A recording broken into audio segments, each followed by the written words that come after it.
¿Cómo están ustedes? Bienvenidos a un nuevo capítulo de Jueces y Ciudadanos, un esfuerzo de UMAC TV y del Poder Judicial, específicamente del Tribunal de Juicio Oral y lo Penal de Punta Arenas, para acercar la justicia a la ciudadanía, dialogar, conocer magistrados y saber cuál es el rol que cumplen día a día tanto en los tribunales de Magallanes como en el resto del país. En esta ocasión está con nosotros Guillermo Cádiz, él es juez del primer juzgado de letras de Punta Arenas. Magistrado, muchas gracias por estar con nosotros. Gracias a ti, Julio. Siempre es un agrado poder ayudar a que la gente sepa qué es lo que hacemos nosotros en el Poder Judicial.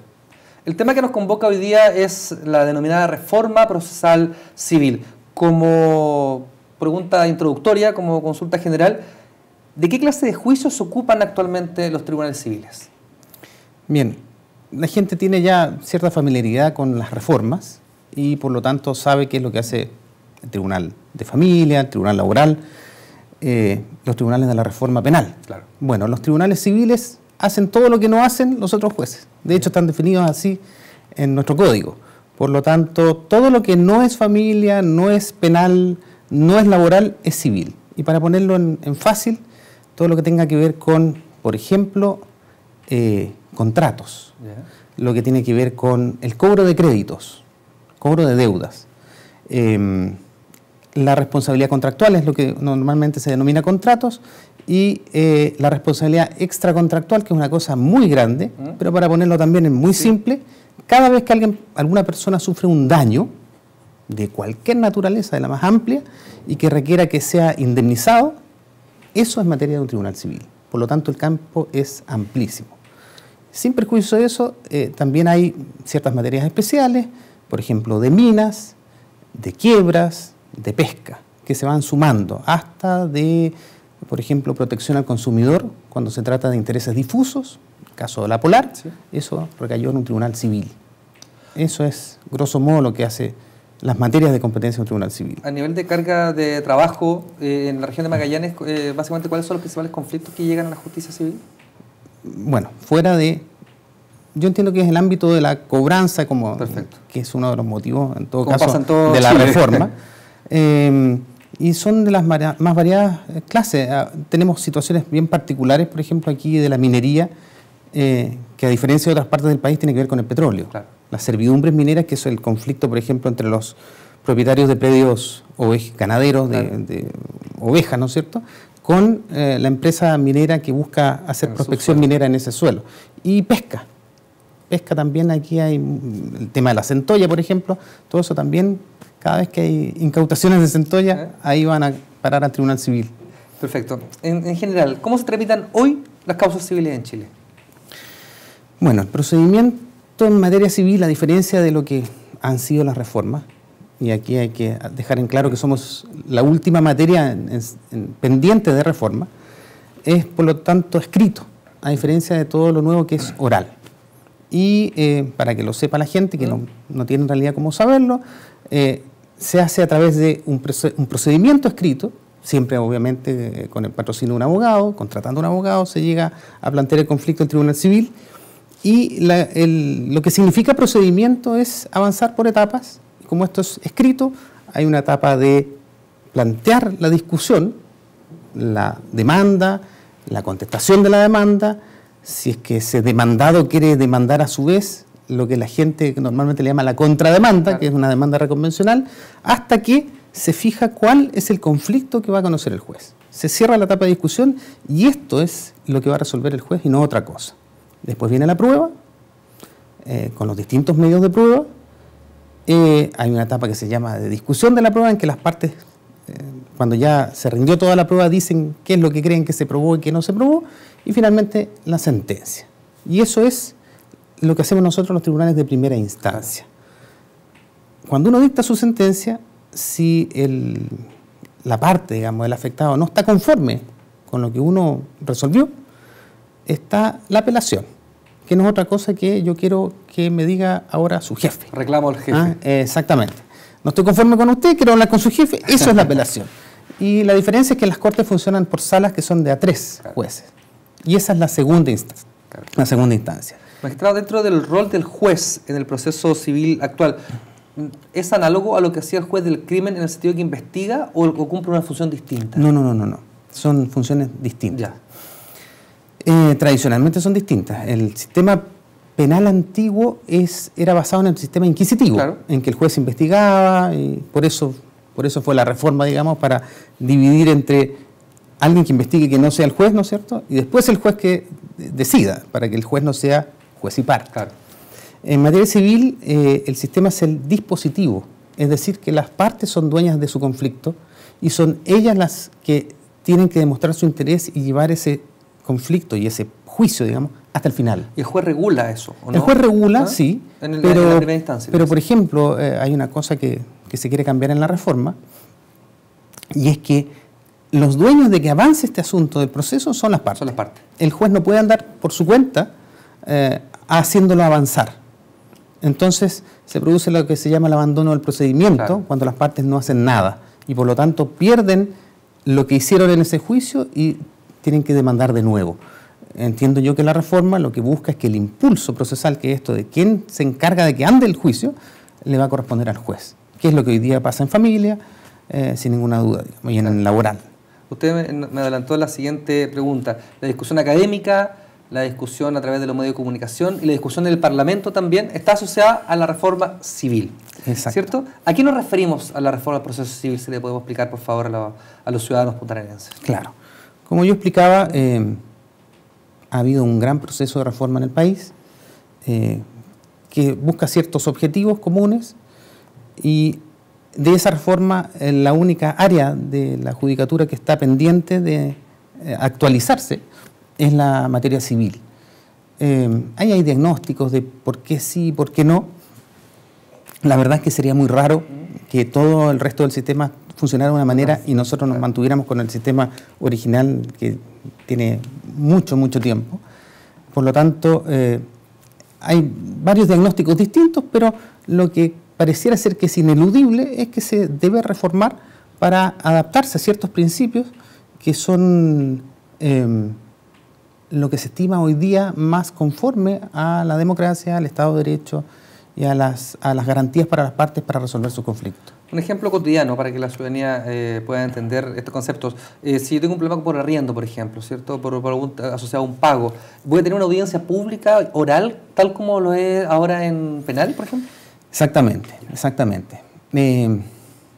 Un pequeño paréntesis, ¿sí? Digamos. A diferencia tal vez de lo que ocurrió con el sistema de la reforma penal, que fue la primera, después fue la de familia, finalmente la de la laboral, como no había ninguna duda, digamos, que el sistema, como funcionaba, no daba para más. Esto de que el juez fuera juez y parte era muy complejo. Y por lo tanto, esta es una opinión absolutamente personal, pero mi impresión es que la reforma procesal civil tiene mucho que ver con que, insisto, no puede ser que un sistema quede funcionando a contramano cuando todo el sistema se está equiparando, por ejemplo, con el tema de las audiencias, donde hay una primacía de la oralidad y la publicidad, etcétera, sin perjuicio de lo cual yo, por lo menos, estimo que, a diferencia con los otros sistemas, no hay una crisis propiamente tal de la judicatura civil. Es decir, hoy día nadie puede decir que la justicia civil está en crisis. Claro. Sin embargo, lo que sí es evidente es que está obsoleta, por lo menos en cuanto a la forma. Y como la reforma procesal tiene que ver con el proceso y el cómo se llevan adelante los juicios, claramente se tiene que actualizar. Cuando usted me pregunta la diferencia con el juicio sumario, la diferencia con el juicio de arrendamiento. ¿Sí? Hoy día el juicio de arrendamiento tiene una tramitación bastante rápida. Y se hace en una audiencia, de hecho. Pero como estamos dentro de este sistema escrito, entran los abogados, le hablan al funcionario enfrente del juez, se levanta un acta y, no obstante, insisto, es eminentemente oral, se encuentra inmerso en este sistema que es escrito y la gente no tiene la sensación de que sigue siendo una cosa más bien oculta. Cuando una parte quiere ir al juicio de arrendamiento, va y comparece y puede verlo cómo se desarrolla con su abogado al lado, con el juez que resuelve cuando se produce alguna cosa. Entonces, en los juicios de arrendamiento, por lo demás, desde hace ya unos cuantos años, son bastante rápidos. Se ha sabido por la prensa, ¿no es cierto?, a través de la farándula, cuando de pronto algún personaje lo echaron de la casa que no pagó el arriendo. Así que en ese caso puntual, yo podría decir que son relativamente rápidos. Lo que muchas veces complica a la gente es lo que se demora la apelación de la sentencia.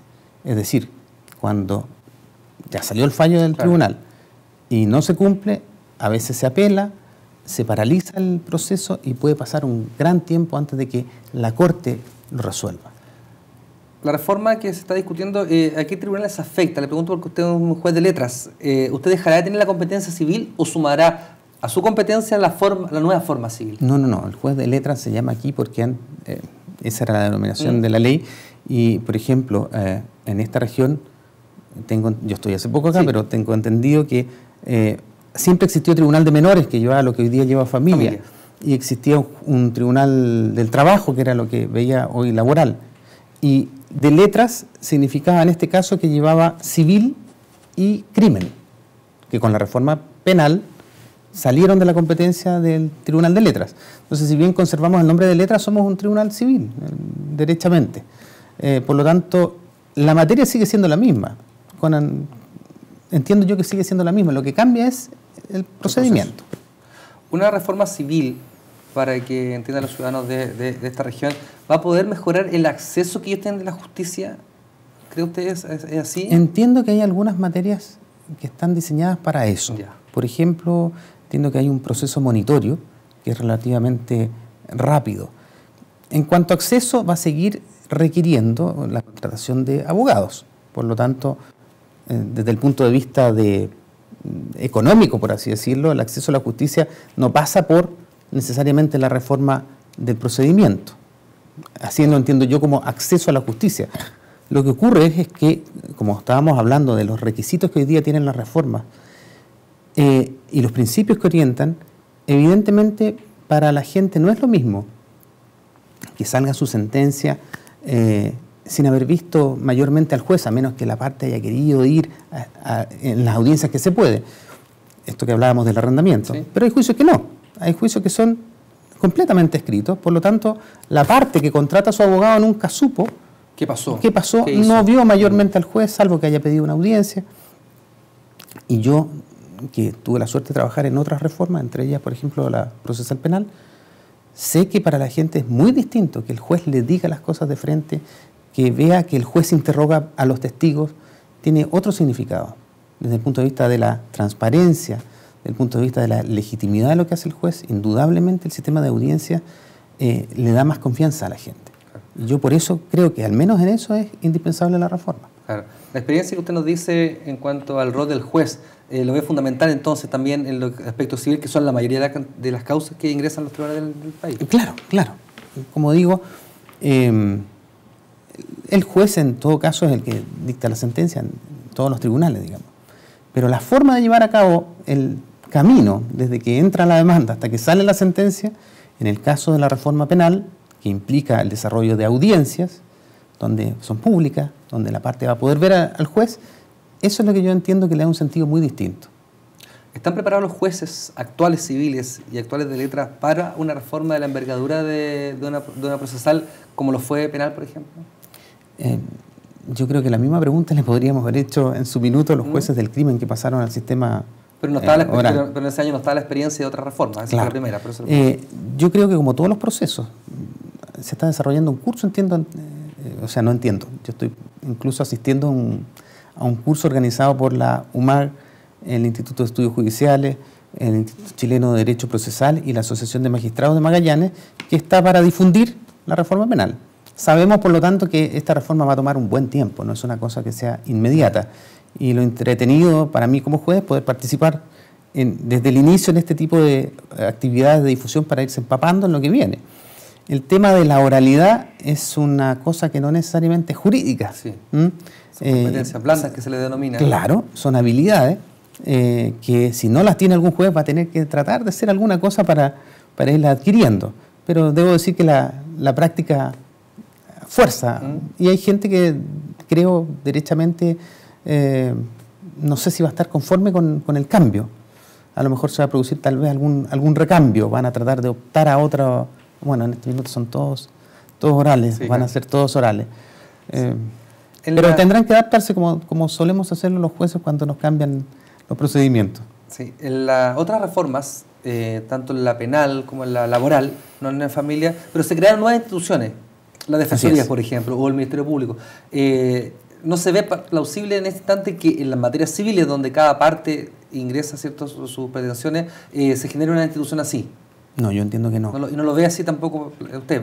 No, yo creo que no es lo mismo. Claro. En el caso de, insisto, en el caso de la reforma penal, que se haya creado el Ministerio Público, tiene que ver con separar roles, tiene que ver con que no podía ser que el juez investigara y a la vez después juzgara su propia investigación.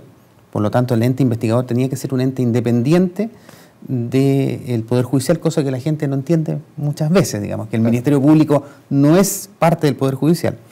En materia de reforma laboral, el tema de crear la Defensoría Laboral es porque justamente la precariedad de la persona que accede a los tribunales. Normalmente se ha entendido que los conflictos civiles tienen que ver con derecho de propiedad, en donde hay cierta disponibilidad económica. Yo entiendo que no hay dentro de la reforma procesal civil una mirada a facilitar el acceso a través de la creación de litigantes institucionales. Entiendo que no es así.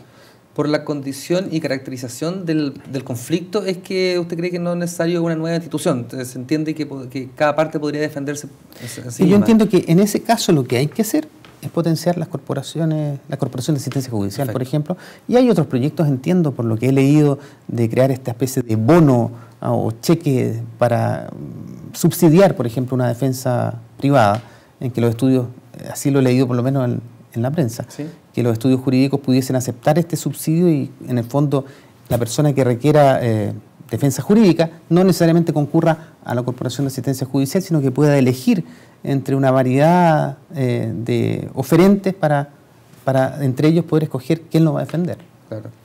Una buena parte de las cobranzas de los bancos y financieras terminan como juicio en los juzgados civiles. ¿Cómo usted valora este fenómeno y si cree que con un nuevo proceso podría tender a cambiar? Lo que ocurre es lo siguiente. Como yo le decía, usted me preguntó qué cosas se veían. Bueno, cobranzas se ven muchos. Claro. Se ven mucho. En grandes ciudades el tema es crítico, porque efectivamente las comunas, entiendo como Santiago, donde están las casas matrices de los retail, claro, tienen una cantidad de demandas que a veces son para efectos contables. Son demandas que son solamente para poder certificar que se inició una acción. Y a veces no tienen ningún destino. Y ocupan una cantidad de tiempo y recursos de los tribunales que podrían estar, obviamente, destinados a otras cosas con más sentido, que es resolver los conflictos de la gente. Pero el proyecto en eso parte de una premisa. Yo no sé si le va a cumplir o no, sí, pero la premisa es crear una figura distinta que se llama oficial de ejecución. Perfecto. Y consiste en desjudicializar la etapa de cumplimiento, que es una cosa que todavía está muy discutido a nivel doctrinario al menos, porque se supone que la función jurisdiccional, es decir, la función de los jueces garantizada en la Constitución, es conocer, juzgar y hacer cumplir los juzgados. Y aquí esa etapa se está sacando de la jurisdicción para pasarlo a una persona, que es este oficial de ejecución, y que todavía no se sabe, porque va a ser parte de una ley especial, qué carácter va a tener. Es decir, va a ser un funcionario público, va a ser entes privados a los cuales se les licita, van a ser los actuales auxiliares de la Administración de Justicia. La verdad es que no se sabe. Nadie ha planteado, pero, por ejemplo, en cobranza laboral existe el juez laboral y el juez de cobranza laboral. Y ese se dedica exclusivamente a las cobranzas de las imposiciones. Claro.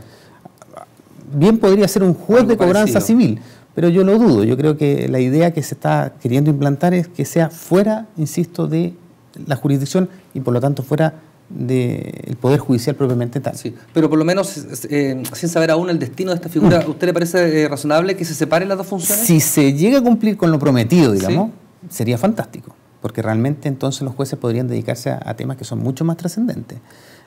Insisto, si ese es el espíritu y si se cumple, creo que se va a poder dedicar la judicatura civil a resolver los conflictos que van en aumento en todo caso. El tema de la responsabilidad es un tema que lo abarca todo y la sociedad nuestra hace que siempre haya conflictos que generan daño y por lo tanto llegan a la judicatura civil. Por último, ya está terminando nuestro capítulo de hoy, la ciudadanía. ¿Puede esperar, cuando termine esta ley y comience el plazo obviamente de implementación, una justicia más cercana y más rápida en competencias civiles? Yo creo que sí. Una de las promesas de este sistema es la celeridad, porque una de las críticas que se le hace al sistema, insisto, sin que necesariamente esté en crisis, es la lentitud. Y por lo tanto, el sistema opta por llegar a una solución más rápida. Yo creo que efectivamente, por un lado u otro, como se resuelva, la reforma procesal civil como está planteada, es para obtener soluciones más rápidas. Perfecto. Le queremos dar las gracias entonces a don Guillermo Cádiz, quien es juez del primer juzgado de letras de Punta Arenas. Muchas gracias por tenernos en nuestro estudio. Gracias a ti, una vez más. Muchas gracias. Le damos también las gracias entonces a nuestros telespectadores por continuar y seguir viendo nuestro programa Jueces y Ciudadanos. Una apuesta para que el habitante de esta región pueda comprender y conocer el rol y el funcionamiento de los tribunales de justicia. Hasta pronto.